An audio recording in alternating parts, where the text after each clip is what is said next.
On peut parler de 1662, Louis XIV rachète la Lorraine en viager. Ça, c'est pas rien. À qui il a racheté? Ça, c'est une colle.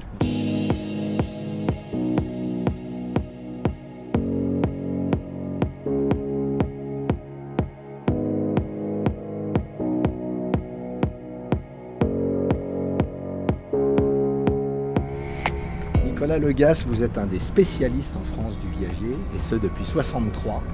Mais à quand remonte le viager en fait?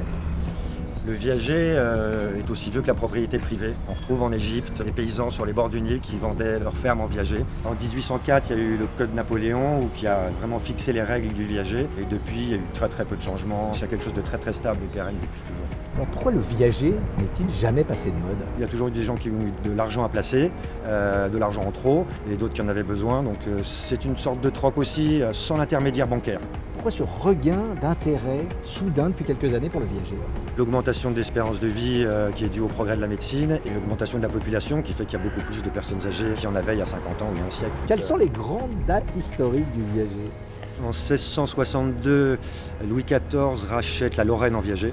En 1804, c'est là où le viager est introduit dans le Code Napoléon, dans le Code civil, et qui fixe la plupart des règles du viager. En 1840, le sultan de Mayotte vend Mayotte, l'île de Mayotte, à la France en viager.